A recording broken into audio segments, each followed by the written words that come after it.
Hi, my name is Cynthia Wakio, and today we're discussing the cost of poor leadership on your revenue and culture and how to fix it. I'm joined by Paminas, who's going to be telling us more about it.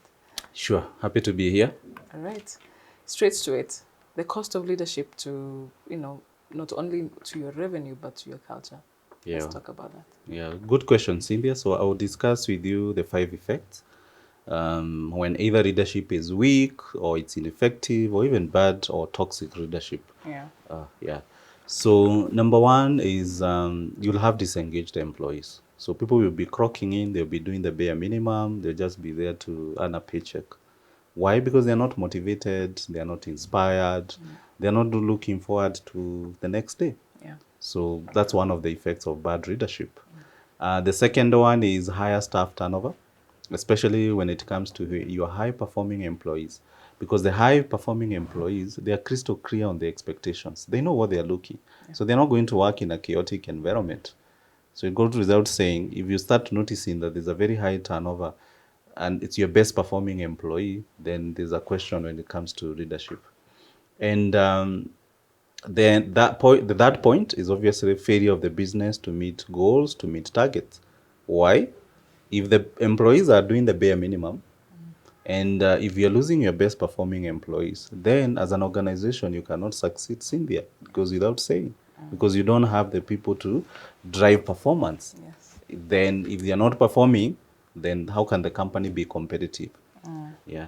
Then the fourth effect is, if obviously you as a leader, as a business owner, as a CEO, everything is a tick, you're able to offer leadership at the right level, but you find it's your number two or number three who's messing things up, you'll find then that more often than not, you started being pulled to do some of their work. So it's either you're resolving conflicts, fights in the office, people are fighting over budgets, such kind of things. So you find instead of your time being on the strategic aspect of the business, the important aspect of the business, you find then as a business owner or a CEO, you are being called to do things which you shouldn't be doing. Yeah. Because this manager or leader is being ineffective. And the last one is customer service. Yeah. When you think about customer service, we think that employees should be motivated on their own, intrinsic motivation. You know, Yes. it should come from within them to offer the best customer service.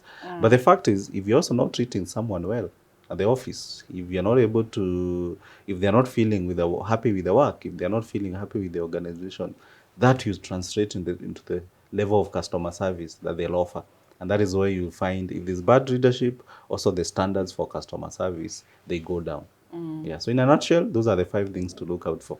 Disengaged employees, Yeah. very high turnover, then the company not doing well, you'll not be able to meet your targets. Then if you're a decision maker, you'll find that you're being pulled to perform some tasks which are not really your responsibility. And lastly, it will definitely affect the customer service. Yeah. Yeah. Let's look at the other side of the coin where now there's good leadership. Yeah. There's good leadership in the organization. Tell me about that. Yeah, the thing with leadership work here is that you've got really to be intentional. And why? Because leadership, when you talk about leadership, it's about you leading from the front, it's about you inspiring the team, it's about you setting directions, it's about people feeling even proud of who they work for, either the organization or the individual. It's about the impact we have on the people that report to us. Yeah.